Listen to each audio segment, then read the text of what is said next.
ভোটের ফলের পর মাধ্যমিকের ফল 8ই মে মাধ্যমিক পরীক্ষার রেজাল্ট আউট আর ফল প্রকাশের বিজ্ঞপ্তি মধ্যশিক্ষা পর্ষদের 2 থেকে 12 ফেব্রুয়ারি চলে মাধ্যমিক পরীক্ষা প্রায় 3 মাসের মাথায় মাধ্যমিকের রেজাল্ট আউট।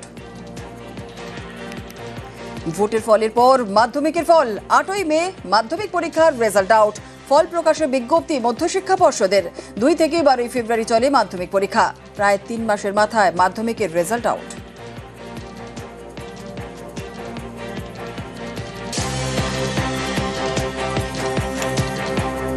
নিউজ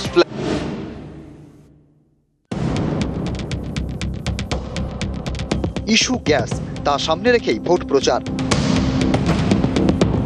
জ্বালানি জ্বালা এখন ভোটের তাস। উত্তর 24 পরগনার বাদুড়িয়া এই আসনে গ্যাস শুধু ভোটের ইস্যু নয়, প্রতীকও।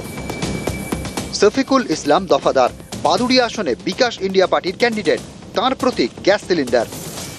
গ্যাসের সিলিন্ডার বেছে নেওয়ার কারণ হলো প্রতিনিয়ত গ্যাস মানুষের রান্নার কাজে ব্যবহার হয়। গ্যাসের সিলিন্ডারটা অযৌক্তিক দাম বাড়তি হয়ে যাওয়ায় আমরা এই গ্যাসের সিলিন্ডারটা নিয়েছি। বাদুড়িয়ার মানুষের যাতে গ্যাস মাসে একটা করে ফ্রি দিতে পারি, যারা বড় লোক তাদের এমন একটা দাম ধার্য করে দেবো, কোনো অসুবিধা হবে না। যুদ্ধের বাজার, রান্নার গ্যাসের সংকট। 7ই মার্চ রান্নার গ্যাসের দাম বাড়ে সিলিন্ডার পিছু 60 টাকা। কলকাতা এখন সিলিন্ডারের দাম 939 টাকা। সিলিন্ডার বুক করা যাচ্ছে ডেলিভারির 25 দিন পর। দাম বেড়েছে বাণিজ্যিক গ্যাসেরও।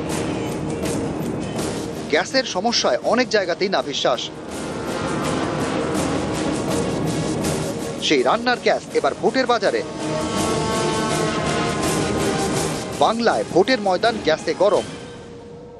এখন যুদ্ধ পরবর্তী অবস্থায় যে পরিমাণ কোথায় গিয়ে যে টেকবে আমরা জানি না, এবং আমার মুখ্যমন্ত্রী ইতিমধ্যেই এই যে গ্যাসের দাম বেড়েছে ধরুন, এই নিয়ে তো মিছিল কল করে দিয়েছেন যে মানুষের দুর্ভোগ একমাত্র তৃণমূল কংগ্রেস তার মানে মানুষের দুর্ভোগে প্রথম রেসপন্ড করে। এই বিপদের সময় নিয়ে যারা রাজনীতি করে তারা দেশকে কতটা ভালোবাসে পরিষ্কার বোঝা যাচ্ছে। আর তৃণমূল কংগ্রেস যেখানে ক্ষমতায় আছে তারা কেন 2টো করে সিলিন্ডার ফ্রিতে দিচ্ছে না? বিজেপি সরকার গঠন হলে আমরা মহিলাদেরকে 2টো করে সিলিন্ডার ফ্রিতে দেবো বছরে।